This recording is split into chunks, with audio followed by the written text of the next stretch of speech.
I don't care how much credit card debt they're in. I don't care how many car loans they have, right? Right. I really believe that you bring more value to your students than you take. I have the whole separate bank account just for that property. I do. And you don't touch the money? I don't touch it. That's what I do. Oh. And has the government ever missed a payment at all? Slowed down? Anything? Not once. Nice. Not once. How long has it been? You said like 2 years? About 2.5 years. 2.5 years. Yeah. Nice. Hello, everybody. I'm Joseph Khateri, realtor in the state of Virginia and Section 8 investor. Today, I'm joined by Nick, who is both Section 8 investor and lender. That's right. Who specializes in Virginia specifically. Do you do any other states? Yeah, I'm licensed in several other states, but I've got a network that expands beyond my own personal licensing. So if anybody has questions, they can reach out. I can connect them with somebody in Oklahoma, for example. So. Okay, that's fantastic. So I've actually known Nick for like a year or two now. About, yep. Because you are partnered with Coldwell Banker still? Correct, yep. Yeah, and I used to be part of Coldwell Banker because I'm an actual licensee in Virginia, which is great. So I just want to ask you some questions about your Section 8 rental in Richmond, Virginia. Sure. And some of it's going to relate to, I'm sure, the loan process, but just in general, most people are newbies who are watching the channel. Right. So I'm going to be just asking some, maybe beginner questions and just your overall experience with Section 8, especially because Trump has done a lot of different changes and proposed changes. I'm not sure if you're aware of what they are or not. I was reading about the time limit potential changes the 2-year time limit. Yes. So we will end up talking about that as well. So let's get right into some of the questions. Okay. First off, it is abnormally hot in this room. It is. I'm looking at the thermostat, 77 degrees. Well, because we're bringing the hot information to the people. Of course. And they need it. So we have to feel the heat. Yeah, it was actually 67 before we came. It was kind of crazy. It was. But our info was so fire that we're feeling it. Of course. Man, that threw me off guard. What was I saying? Oh yeah, I'm sweating, like straight up sweating. Yeah. So if I look greasy, it's sweat. It's not grease. It could be grease. Yeah. All right. So first off, I wanted to go with what made you choose to invest in a Section 8 rental rather than traditional? So a couple of things, right? The first thing is the biggest piece of it was a win for me as an investor to have a revenue stream that is consistent, right? Not having to chase a tenant for a rent or track those things down, right? The other piece of it is almost a little rewarding as well, right? Because we were able to identify a tenant who had some challenges, Sure. right? And provide this lady a place for her and her children, where she had been rejected from a couple of different places as well. So accepting her Section 8 voucher was not only a win for us as far as consistency, but it was a win for her as far as being able to get into a house, and that also became a win for me and my wife as well. It's a double win, right? So you're able to serve a little bit, right? Get consistency and help somebody out with a little bit of a hand up that is in a situation where they need it. So that was a win for us. Okay. So this is just a low income. Is this like a single mom or something like that? Single mom. Okay. Yeah. That's actually a lot of who we rent to as well. Yeah.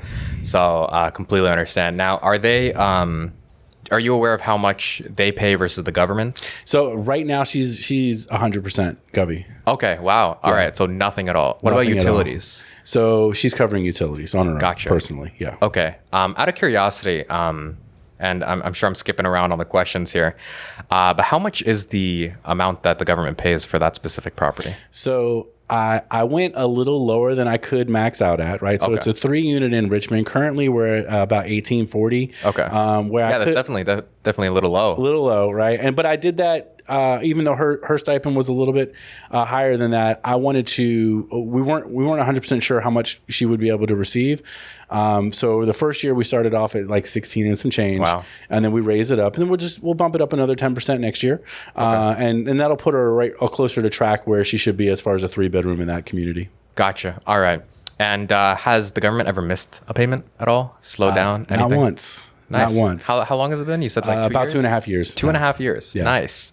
Okay. So I wanted to ask, is this the only property you have? This is not my only property, but it's my only Section 8 property. So Gotcha. we've got another property it's an Airbnb. And then we've got another property that is it's really my daughter's property. We bought it out in Charlottesville for her, but she rents out bedrooms. She's a college student. So we did a little house hacking with that. I think I'm the same age as her then, probably. Yes. Yeah, because I'm 21. Yeah, well, she's a little bit behind you. She's 19. Oh, okay. Yeah. Wow, good for her. She has a really good head start. I wish she's got a great co-signer. Oh, okay. I wish I had done that. I was very much considering it, but I don't know. I don't know if it was like ego or something, but I told myself that I wanted everything in my own name. Yeah. Or else I probably would have done the same at 18. So I waited until I was 20, and then I just bought my house alone. So I definitely maybe set myself back like a year or two. That's okay. But everything's in my own name now, which is great. So if you have a plan and you're pursuing a plan and you have a specific vision, if it sets you back a year or two, listen, you've got a whole life. So at the end of the day, what's a year or two if you're executing a plan that's going to set you up for the future? Yeah. I'm very happy with what I ended up doing. I bought a split level, if you didn't know, where I basically converted the downstairs level into like a 1-bedroom apartment. So I'm down there in a very tiny little like 500 square foot place. And then I rent out the bedrooms upstairs. So like they mostly pay the mortgage, which is very nice. Yeah. So. And who gets the equity? Me. Yes, the landlord. Yes. So what made you pick Richmond specifically? And what do you like about it for Section 8? So we chose the Richmond market simply for, the price points of the property, right? The real estate price points in Richmond are more favorable to be able to acquire properties and even go in a little hardcore and pick up a couple of different properties as well, because you're dealing with a lower median sales price, right? In our market, where I currently live is in the Fredericksburg area market. You've got median sales price toggling right around the 500K range. It went that much? It's pinging up. Yeah, man. Yeah, man. So in the Richmond market, you can still get in around the 230s. My particular unit, we picked up at a really good deal. How much did you pay for it? So we actually wound up going 150 on it. Right. 150 for valued, Richmond? Yeah, it's currently valued around crazy. It's you know what? Sometimes opportunities present themselves and you have to strike. Right. So preparing yourself to strike when those opportunities arise is critical. So do the homework, get yourself approved, get your game plan ready now. Don't wait for the house.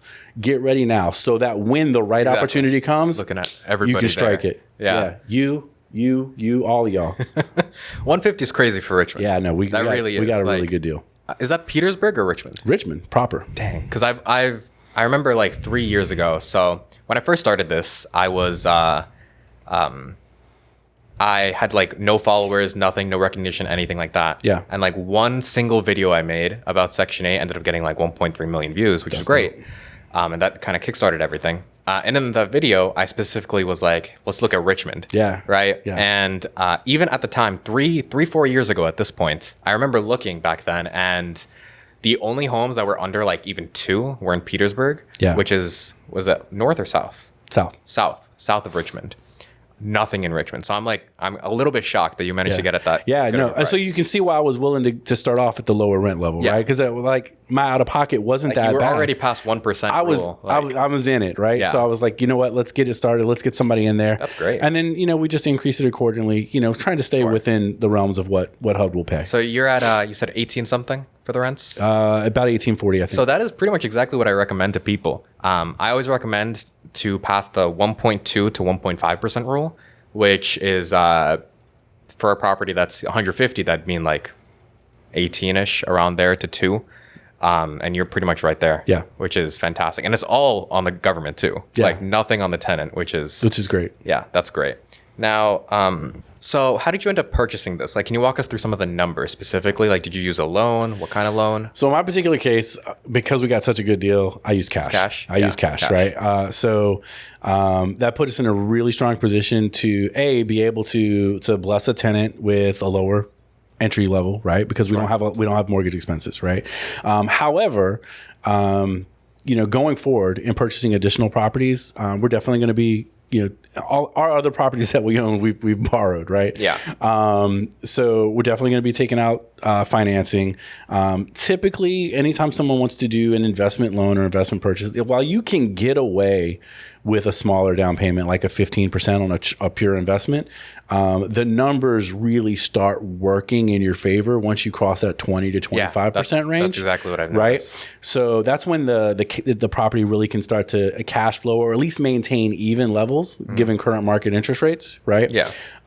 So my advice to others just trying to make that first one, if they don't have the cash flow to acquire a property, is to get in with like a 20-ish% down payment, maybe 25. It just gets a little bit better, right?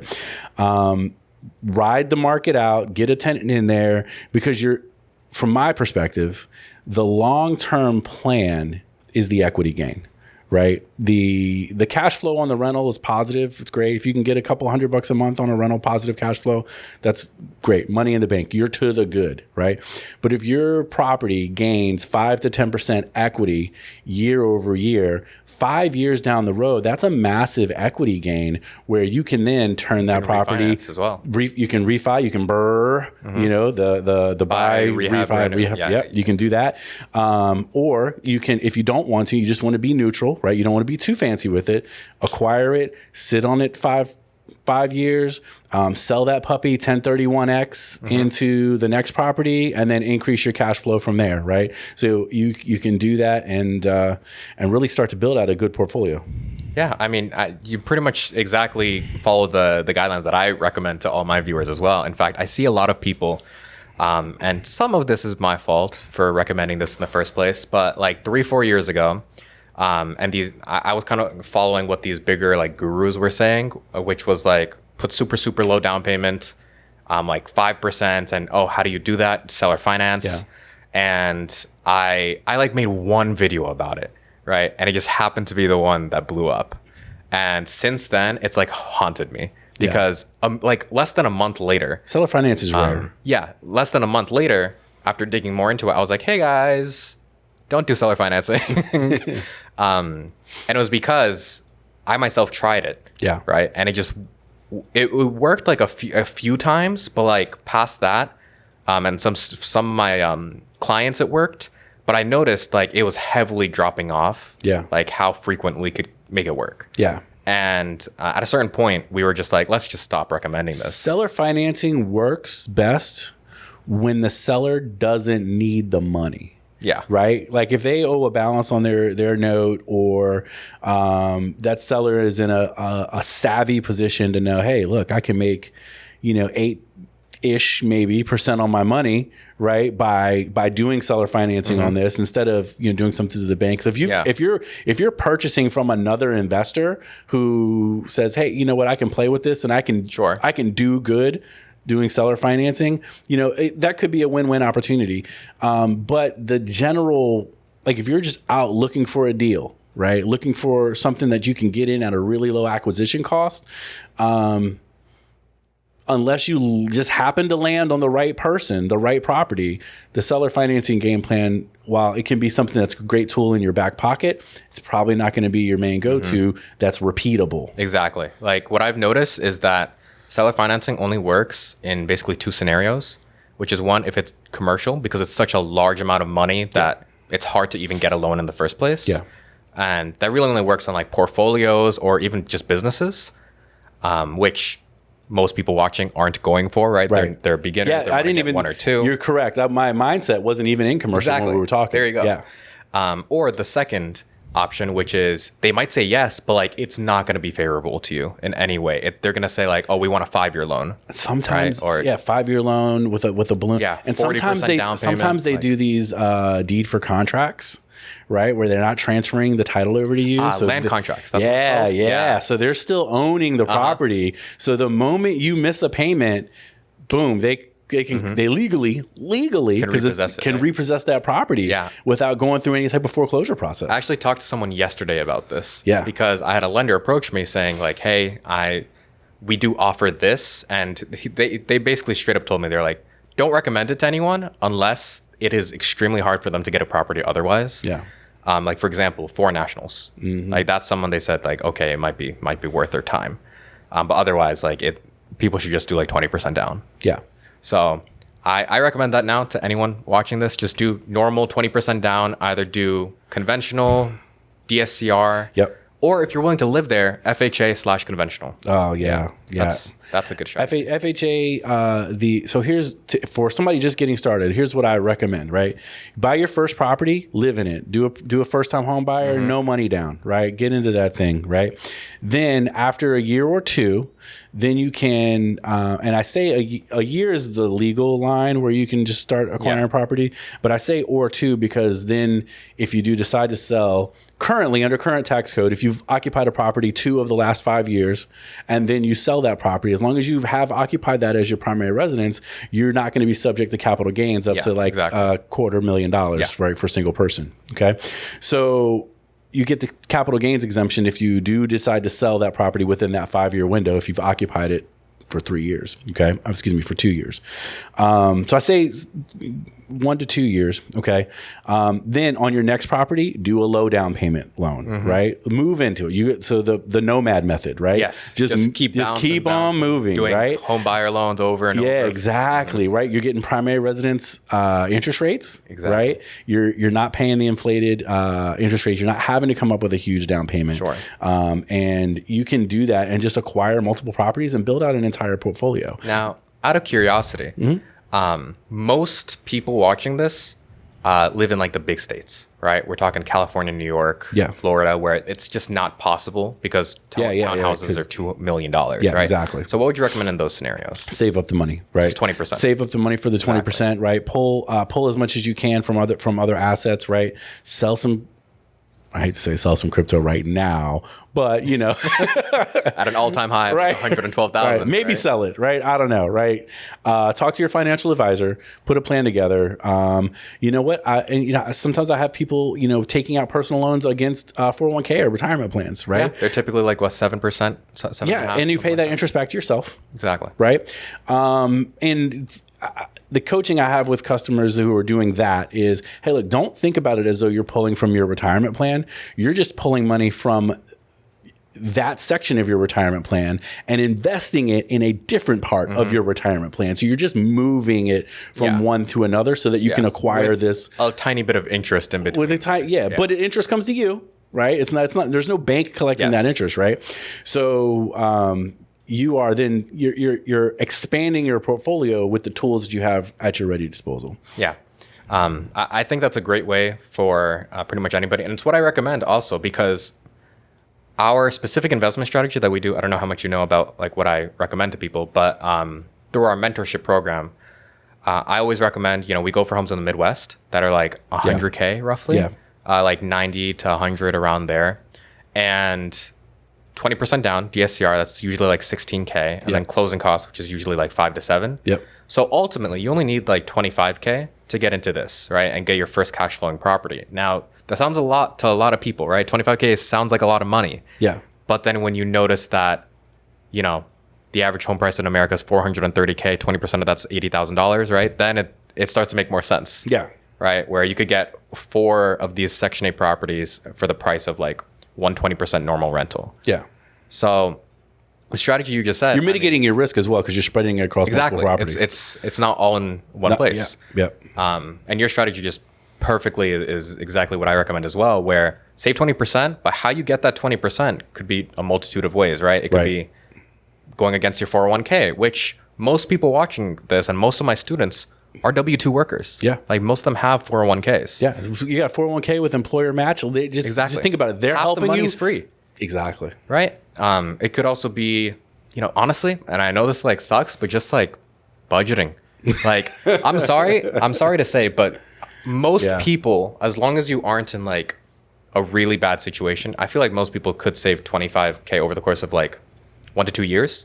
Drink water, not Starbucks. There you go. I mean, there you go. I think that it's pretty viable to save over like 1 to 2 years. It is. And granted, well, you have to have a plan. You have to buy into your own future, right? If you can't buy into your own future, right? How's anybody else going to do it for you? Exactly. Right. Now, if you are in a scenario where that's literally not possible, well, then this video is probably not for you. Admittedly, you have bigger problems to worry about. The video's not for you yet. Right.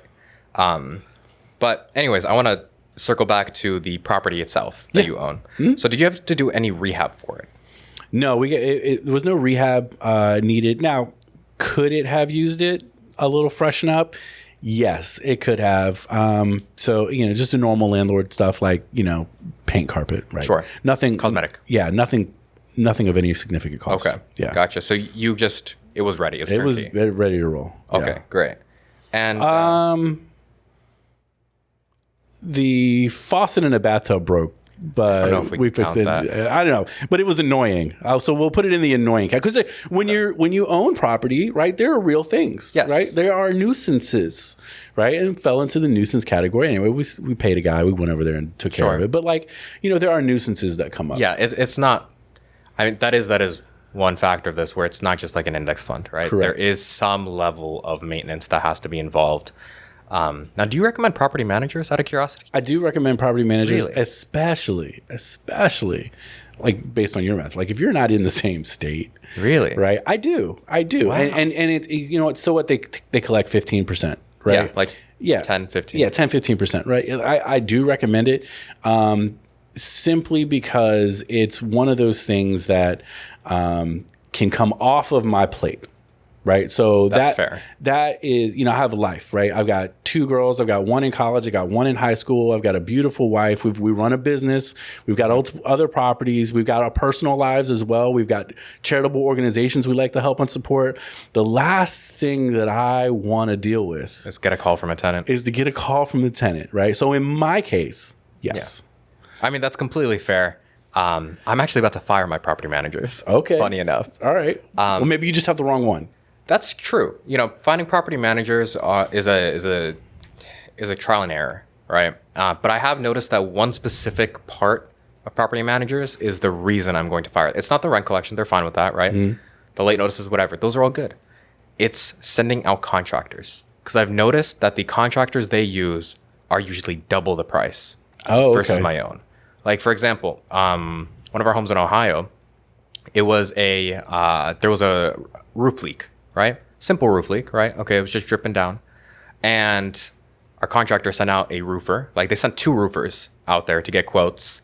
And both of them said $12,000. And it wasn't even for a new roof. Mm-hmm. It was to repair the current roof. Okay. And I was like, this is you guys are crazy. Like this is insane. Yeah. And I'm not doing that. I sent out 2 of my guys and I got it done for $700. So 700? Yeah, because it wasn't that big. It was this big of a hole. And it was just, they patched the hole, put new shingle over it. And then they also caulked like a few different places around the roof. Yeah. And so I wonder if there's a psychological factor in that when the contractor gets a call from a property management company. That's what I'm wondering, right? Versus a owner. I wonder if there's a psychological factor in that as far as pricing. Kind of like, if you're sick and you go to the hospital and you have insurance. Exactly. And they charge you $12,000 for your visit. Oh, what if I pay cash? If I'm just paying cash I have no insurance, I'm paying cash. Oh, now it's a $3,000 exactly visit, right? So I wonder if there's a factor to that. So maybe you can, instead of getting rid of a property manager altogether, maybe you can identify some contractors that you trust in that area and tell your property manager, hey, property manager, these are my people. Talk to them. That is a pretty good move to make. And I'm very much like on the fence about that right now, because on one hand, I'm like, I could just get like a software like RentSpree or Tenant Cloud or whatever that act as like property managers. Or I could just give them a list and be like, all right, peace out. So I'm debating that. I think every person's situation is different, honestly. And that's the piece. Everybody has different things that they value. Exactly. Right. In my case, in my point in life, I value time more than I value money. That's fair. Do you know your own? I mean, I do rate? value money, but like, well, everyone has an hourly rate. Yes. Okay. Yeah, I know my rate. All right. So, and it's less than it. My rate's significantly greater than what I pay my property manager. Walk us through kind of just like the rough steps you took to get this Section 8 tenant, like dealing with the housing authority, et cetera. So, like, you closed on the home. What now? All right, so we acquired the property. So I did have a real estate agent list it for me down in Richmond. Okay. What sites? Like affordable housing? Do they use affordable housing? Beyond my scope of knowledge, I said, get it rented. That's the beauty of a realtor. Right, exactly, right. So she listed the property, open available.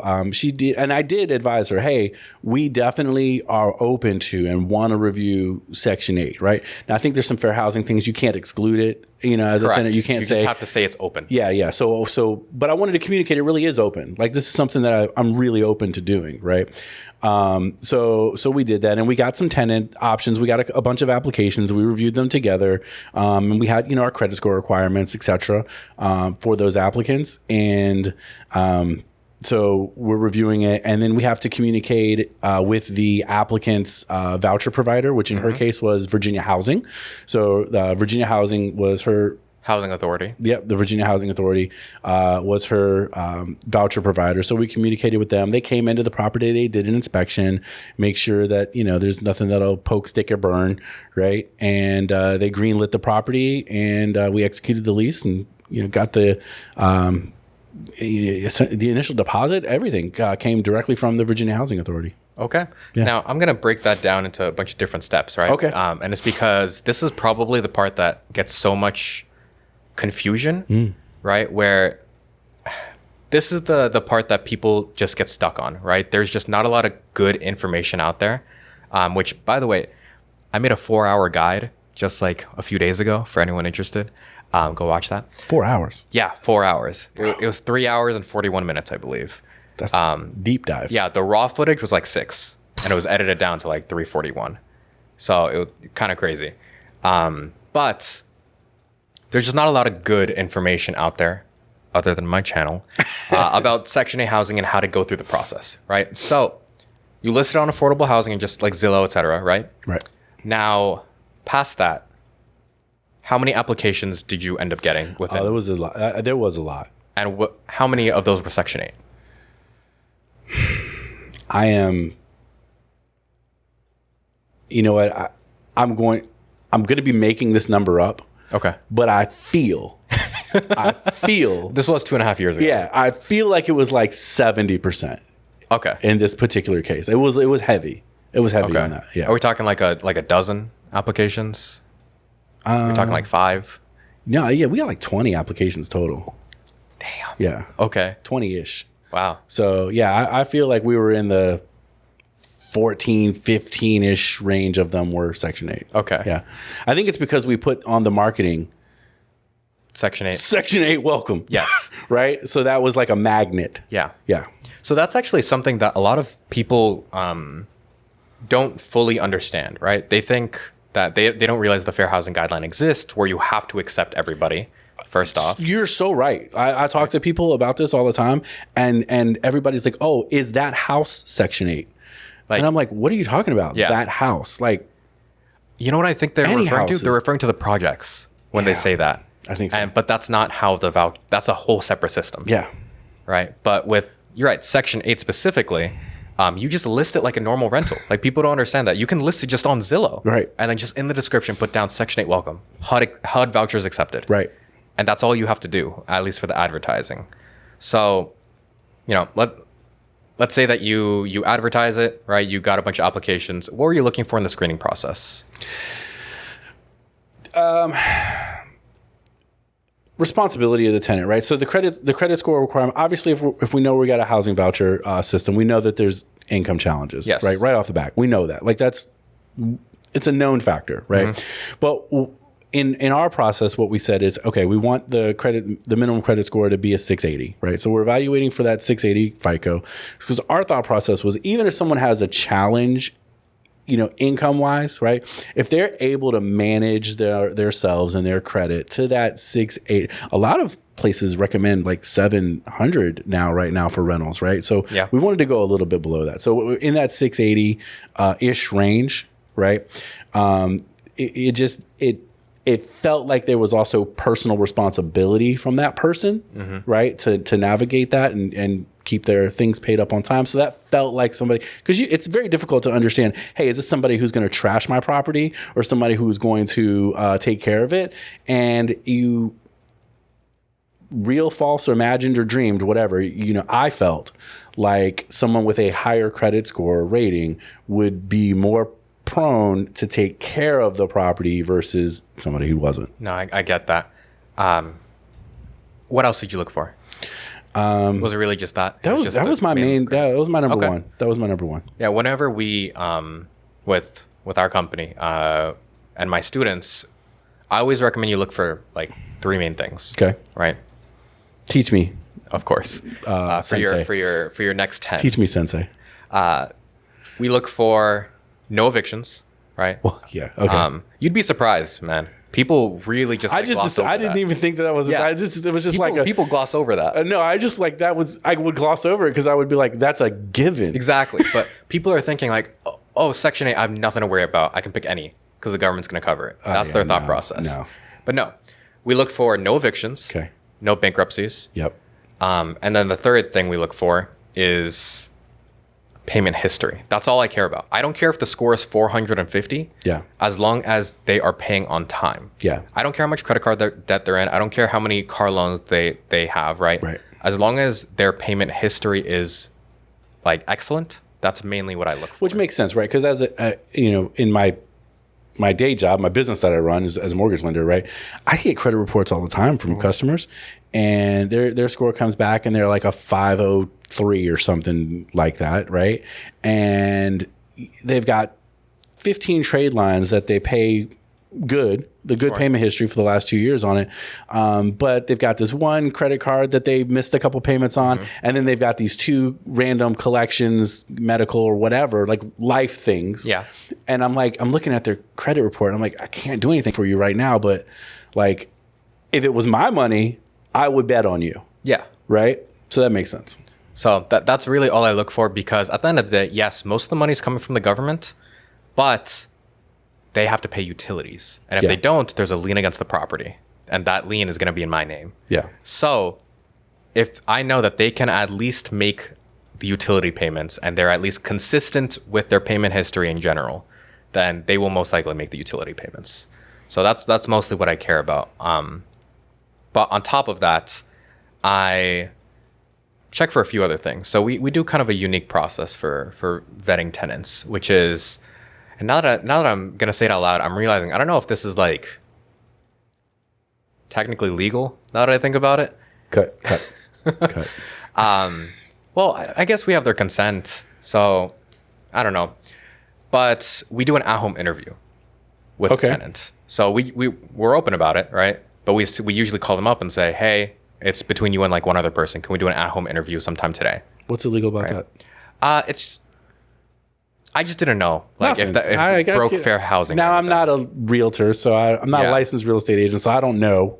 Yeah. Right. But to me, as a layman, as a realtor, like I'm not a realtor, I'm not a true layman, but you know what I mean. But like that doesn't feel like you're doing anything shady there. But we ask for an at-home interview and we make it like ASAP. Like we say, what is your absolute soonest, like today? Yeah. And the reason is because we don't want to give them time to Makes sense. clean up. I understand why. Yeah. Yeah. So however they treat their current property is how they're going to treat your property. Yep. So That's if it's completely logical. Yeah. If it's just distressed, that's fine because that's the landlord's fault, right? Yeah. If there's like cracks in the foundation and stuff, then that's not their fault. But if there's like holes in drywall, like laundry everywhere, stains everywhere, that is their fault. Yeah. And that usually puts us off from them. So that is a pretty good way that we determine. I don't see anything wrong with that. All you're doing is choosing a location to meet. Exactly. You heard it here, folks. Just choosing a location to meet. This is Nick. His name is Nick. If this was bad advice, you can reach out to him personally and the NMLS as well. Oh, thank you. Appreciate that, brother. Thanks. Tenant selection is like super, super asked about for understandable reasons, because there's such a bad stigmata with Section 8 where people are like, I will never, ever get into the program because they will rip out the copper wire. And all I have to say to that... That's a deep stretch, I think, right? They're like, they're going to steal the fridge. All I have to say to that is, you pick the tenants. The landlords pick the tenants. If you had a bad tenant, it is your fault for not screening them correctly. Yeah. Now, sometimes it's just luck. But if you're screening them appropriately in the strategies that we recommend, then for every bad tenant, there's 10 good ones. So it shouldn't be putting you off. More than. I think that ratio, I don't think that's a 10-to-1 ratio. I think for every bad tenant, there's 30 good ones. Yeah. Right? Yeah. People have told you they're afraid they're going to rip out the wiring. I've had people tell me they have. Like there's a one of. Like there's always a one of. Right. And we do at this point between like 5 to 7 sales calls a day. Yeah. Like I have a team that does them, and a good third of them, like 1/3 of all of our calls are just like, is Section 8 really that good? I heard the tenants are really bad. And like every single time I'm just like, no. Section 8 is a form of payment. Yes. That's it. It's not a scarlet letter on the tenant. It is a form of payment. Yeah. That is it, right? And it's a tenant who needs that assistance, right? You can have someone coming in and not need any assistance and just be able to pay the rent on their own. Mm-hmm. You don't know what it's the struggle is in the human, right? If they're going to steal or rip you off or damage the property, right? That's a human characteristic. That's not a characteristic of the payment, right? So you can have someone coming in with a regular non-Section 8, right? And do just as much, if not more damage to the property than someone who is coming in on Section 8, just because maybe they're going through a hard time. People's lives are challenging. People's lives are icky, right? Maybe you don't know. Sometimes people, they can fall into substance abuse situations, right? And that's just welcome to being a landlord. You have to deal with the population, and the population has struggles, but it's not, it's not significant enough metric to say, hey, Section 8 is going to damage your property. Have you had any complaints with your tenant? No. Perfect. Yeah. I mean, property manager, right? Like some minor stuff doesn't make it to me. Yeah. Right? But yeah, no, it's been great. Okay. And this is another point that I wanted to make, which is, in my personal opinion, Section 8 tenants have a higher incentive to act according to the lease, because sense. If they don't, you can snitch on them to the housing authority and they could potentially lose their voucher. And some of those wait lists are years long. Yeah. And especially if you're in a situation where this is a RESPA issue, because not a RESPA, but a fair housing issue, right? But like, just we're just humans talking right now, right? You've got someone who's responsible for children, right? Like they want to make sure that those children have a home. Yeah. Right. Go to the same school. And go to the same schools and have stability. Right. So that's just a natural human instinct. Right. So if I'm able to provide that person a place to stay, right, I feel that that's a lower risk than, some, no offense, 21-year-old, just out there trying to make it in the world. I get it. Right. Okay, we're going to take a quick break right here so that we can give our respective shout outs here. So if anyone is interested in specifically Section 8 mentorship, I have a one-on-one coaching program where it is truly one-on-one. It's not just me giving you a PowerPoint and then like ghosting you, as a lot of gurus do. Why'd you point to me when you said that? I was hoping you'd agree with me. Oh, I do agree. I thought I was being accused of ghosting you. No, I'm just kidding. Yeah, I don't do that on my team. It is truly going to be interacting with me. You're going to have my personal cell, my personal number, and we're going to be doing Zoom calls. So my average student sees me on Zoom once a week, where we go through the entire Section 8 process from beginning to end. So it'll be all the way from making the LLC, picking the city, to managing the Section 8 complaints, right, if the tenant has any. So it's for a six-month program. So if you are interested, click the first link in the description. You can book a free strategy call with a member of my team. And in my opinion, it's totally worth it because, it might cost you some money up front, but in return, we're going to stop you from making a $15,000 roofing mistake, right? And click the second link in the description if you want a free community to join, because I have a school community. It has like 400 members now, where all you can interact. It's all Section 8 investors and various types.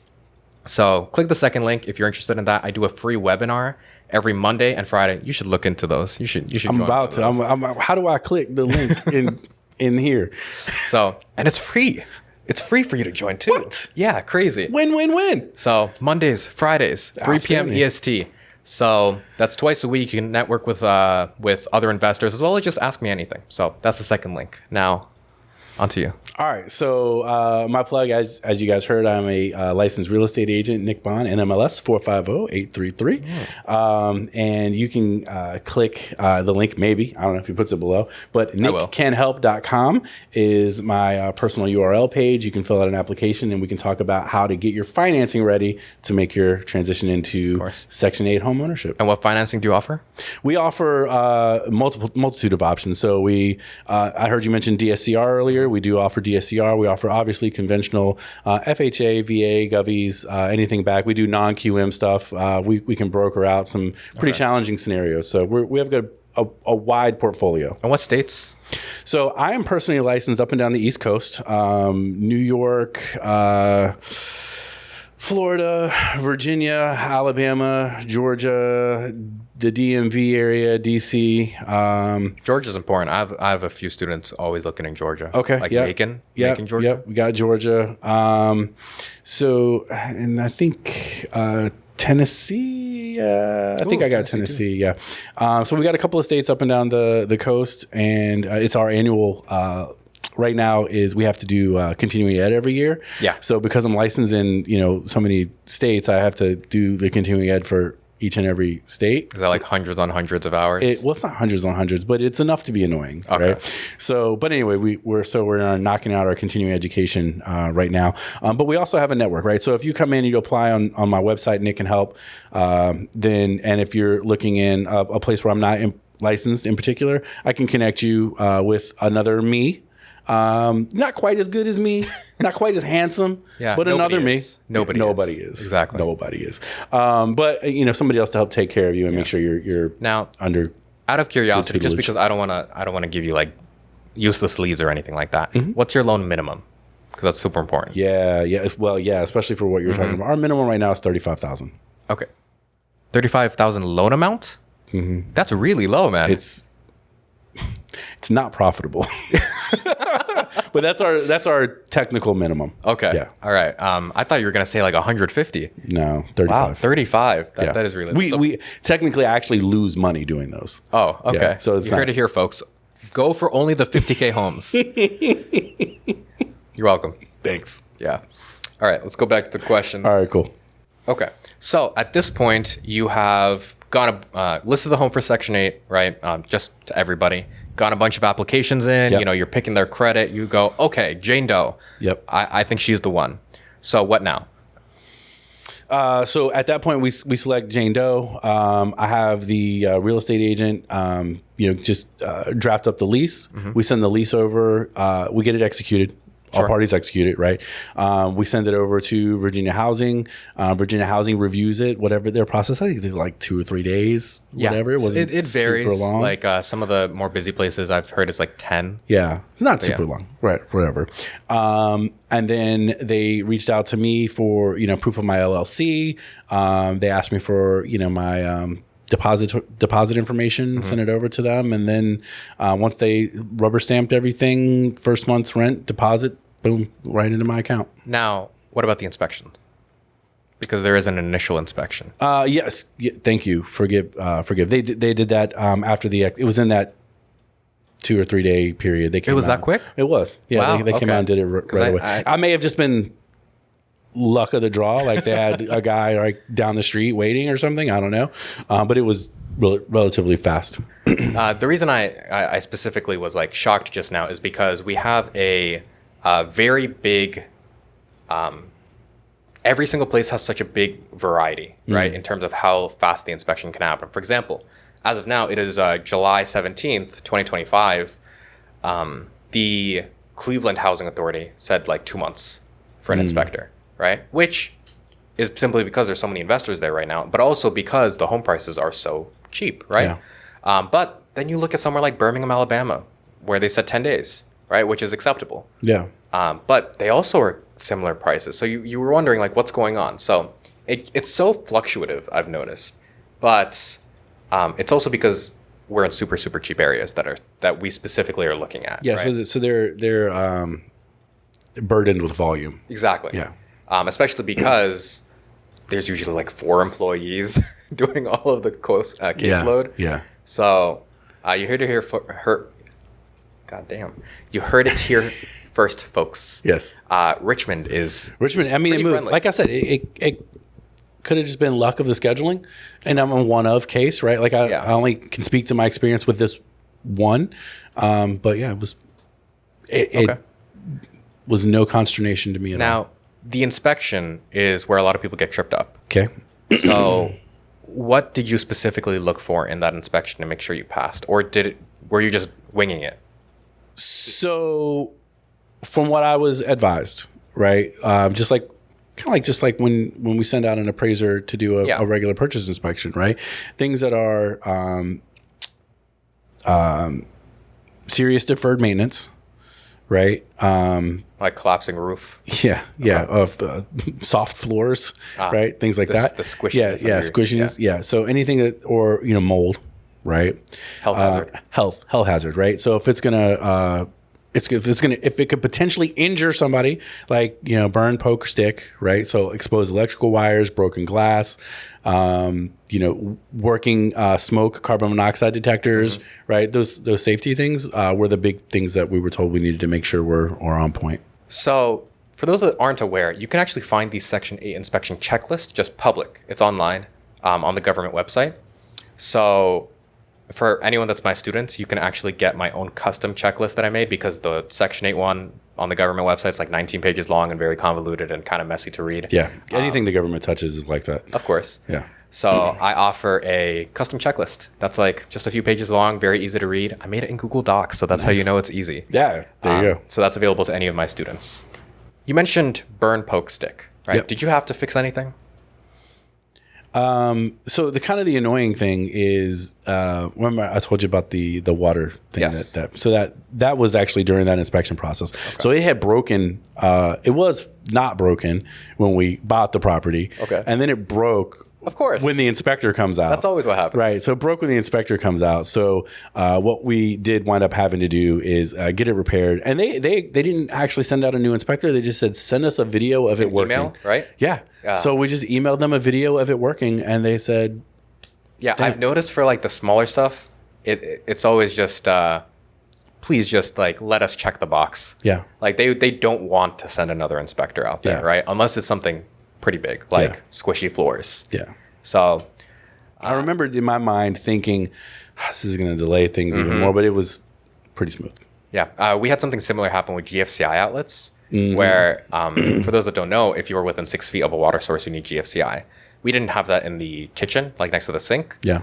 And all we had to do was just send a picture of it repaired. Like I was like, how do you know I didn't just Google like this image? Yeah, But they approved it. It was a very odd experience. Don't just Google. Don't Photoshop your GFCIs. Yeah. Wink. No, don't actually do that. Wink. Don't actually do that. No, I use AI. Oh, perfect. ChatGPT. Yeah, I've noticed a lot of it also depends on the inspector, which is like kind of biased in my opinion. Like that it shouldn't be that way. Yeah. But everything in life that has like human thought processes, right? There's a gray area, and someone's either going to lean one way or another. They're either going to be super strict or they're going to be super lenient. And it comes down to the personality of the inspectors, like you said. And that is why I always recommend my students to show up with a box of donuts. Can't hurt. I actually recommend doing that. Yeah. And if you aren't there, then have your property manager show up with a box of donuts and just pay them for like the hour that they spend. So I always recommend doing that. I mean, worst that happens is they just awkwardly say thank you. Yeah. And that's about it. And it doesn't change their opinion. Yeah. And then there's only upside from there. And and truthfully, it's not like you're bribing them for a donut, right? They're not gonna do anything you're unethical. Sharing a nice snack with them. Yeah. Well, even still, right? They're not gonna do anything that's unethical for it. No one's gonna risk their career for Krispy Kreme. Yeah. Right? No one. Well, I don't know. Some people might, but most people won't, right? But what it does do is, like you said, it just shifts that mindset, right? Yeah. You don't know. They could have just gotten into a fight. Morning. They could have had a horrible morning. Yeah. And they're coming in there mad, right? And they're going to let that emotion, exactly dictate them things, right? So when you just a nice little, hey, here's a donut, right? Thank you. We appreciate you coming out. Like, we're so looking forward to getting this done for, Susie Q, right? We're grateful for you, right? Just letting people know that you're grateful for the work that they're doing. Even though technically as a landlord, it's it's a nuisance work for us, right? Yes. Property's fine. Don't look in that room. Right? Yeah, keep that door locked. Keep that door locked. Don't look under there. Right? Everything's fine in there, right? But like truthfully, like they're doing something. If they didn't have inspection standards, the opportunity might even go away for having this type of Section 8 income coming in, because the government has to make sure that it's not paying to put its citizens in bad situations. Yeah. I've noticed so many people try to like cheat the inspection, which I do think that there's ways that you can make it easier, right? But if you are just like borderline like putting a tenant in a slumlord situation, Don't be a landlord. yeah, Don't don't do it. bother. Go to index funds. Yeah. Right? But there are some things that we recommend. Like for example, you don't need screen doors. Like that's one example. Like garbage disposals we tend to not include. Yeah, dude. So I see where you're going with that, right? So if it's extra, Yes. and it can break, Then we remove it. you don't need it. Yeah. It makes sense. We do the same with ceiling fans, like Yeah. the spinny ones with Yeah. blades. We remove those. We don't include dishwashers. So my unit does have a dishwasher, and the agent actually told me she said take it out, Yeah. and I was like, but it's a thing that can It's break. one. Yeah. It's. I feel like that's borderline. Like Yeah. some people like, some people don't. I recommend taking them out. But it's simply because if it breaks during the lease, you have to fix it. Yeah, I was gonna buy them a washer and dryer, Oh wow. and I was going to until my agent was like, no. I actually 'cause do. I put them in. You do? Because her advice was, if you buy it and you put it in there and then it breaks, you have to fix it. And I put was them like, in, that makes sense. But I put an $80 repair deductible. Okay. So, and if you have a home warranty, then that covers the coming out visit. I'm a big fan of the home warranty situation. Really? I really am. Especially if you're like me and you value somebody else dealing with it or mitigating that risk. The home warranty with the what'd you call the event service call fee, right? Yes, Yeah, the home warranty with the service call fee, on the tenant, just for catastrophic things. Yes. Right. So a home warranty is, I even in purchasing real estate, for primary residences, I advise clients this: a home warranty is not I get a free HVAC system, thing. What a home warranty is for, it's a severe discount. Right, you're still going to have cost, but it's going to severely limit or restrict your total out of pocket in case of a critical feature function. Do you have any companies you want to shout out quickly? Yeah, 210 home warranty has been really, really I've good. been at my house. Yeah, there you go. Yeah. So I actually, and this is kind of a weird strategy, I only keep the home warranty the first year.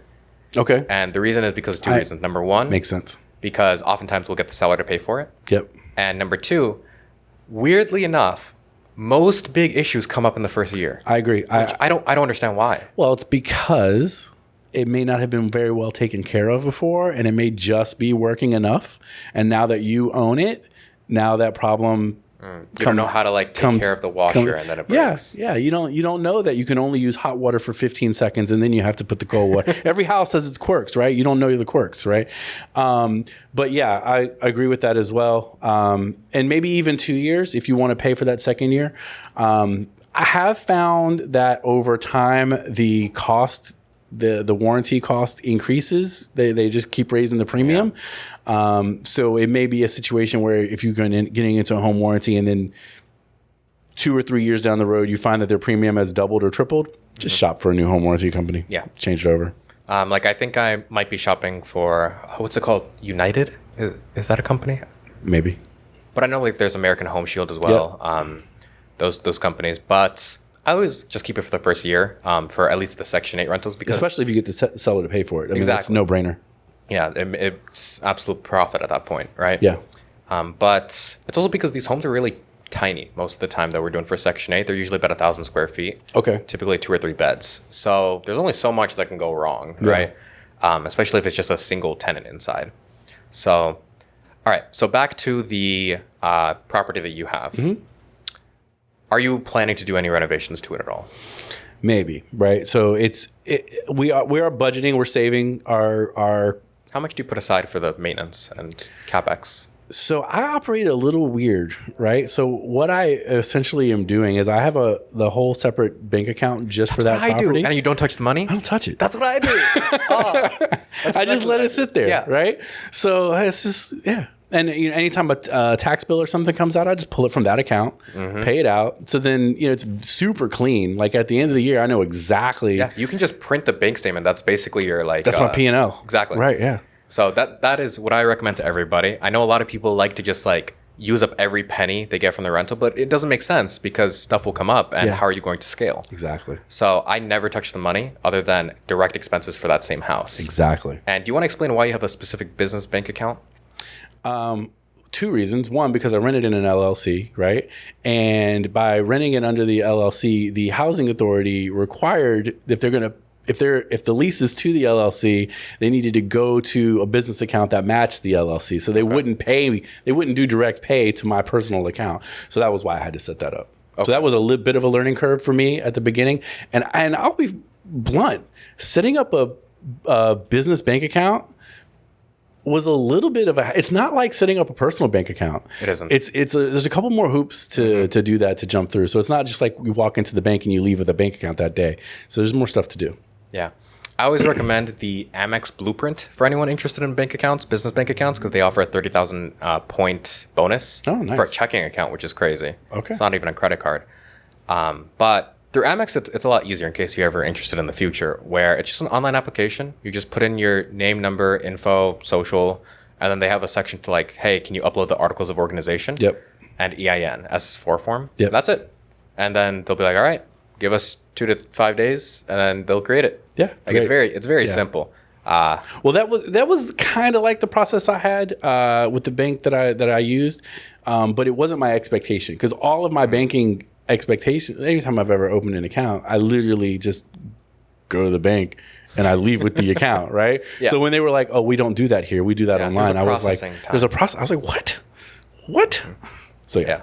And for those that don't know, it's also because if you have a personal account that you're doing LLC transactions in, they can pierce the corporate veil. Do you know about that?